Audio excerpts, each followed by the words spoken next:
and courteous to each other. How are you going to have a loving society, a loving collection of warriors who disrespect each other, who don't do simple stuff, holding the door for each other? And of course, I said, we have to be thinking people. We have to use our minds, because a lot of the courteous practices that we've gotten from other folks don't make any sense within this particular reality. I do not open the door for any of y'all when we go out. I open the door for me. And I check the exterior of this house. And then I hold the door for her to come out. In the European way, I'm supposed to open the door and show her out. Now, what if somebody's getting ready to shoot? Who's going to get shot first? She. So I'm the one that's supposed to step out first. I'm supposed to walk down the steps first, because if she falls, she's supposed to fall on me, not fall on her face down the steps. Chivalry is not dead, it just needs to be refined.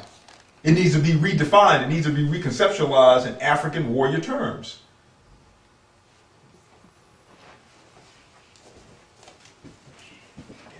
Generous. Resources in the community. We all have needs, and the needs can be very different. There's the thing of reciprocity. Reciprocity tends to increase when more is exchanged between people.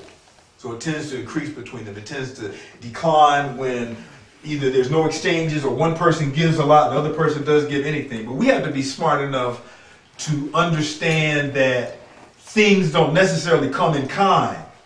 So I might have a lot of things, and therefore I can give out things to other people in the community because I have them. They might not have those things to get back, but that doesn't mean that they're any less than I am. What they give back should be of value to me, should help me. So there might be a call on the day that I need that call, and that may be, in my mind, complete and total balance for that car that I gave somebody. The logic that parents will pay thousands and thousands and thousands and thousands of dollars to send a child to college, and the child gives them this cheap piece of paper in exchange in 4 or 5 or 6 years. To them, that's a perfect exchange. That's the best possible exchange. We have to look to see what each other needs, where help can be given within our means and without hurting us. Because if we hurt us, then that has a negative impact on the community also. I don't think I need to really explain this one. That's supposed to be coming from the heart. One thing I will say, though, and I'll repeat this over and over again, we're not talking about just telling somebody that. I hear people complain all the time, particularly in my age group. My father never told me that he loved me, blah, blah, blah. My father never said, I love you to me either. And in fact, I was telling a sister the other day who was playing her violin. I sent a letter to my father when he was in Vietnam, and I was a very young boy. And I said, I love you. And he sent me back and said, don't tell me that. I came to understand later why. But I look back over my life, and my father demonstrated his love consistently every single solitary day. Consistently. He didn't have to say it. He did it. Now we have people who are saying it, but they're not doing it. So we walk around in this pretense.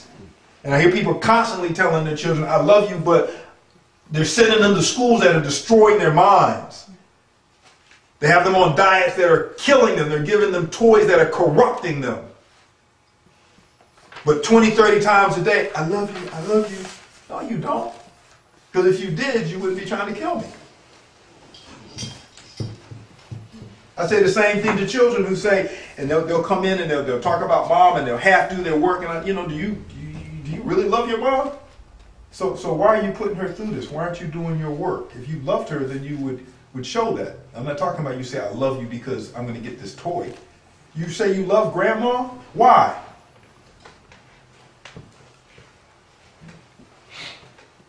Warriors are truthful.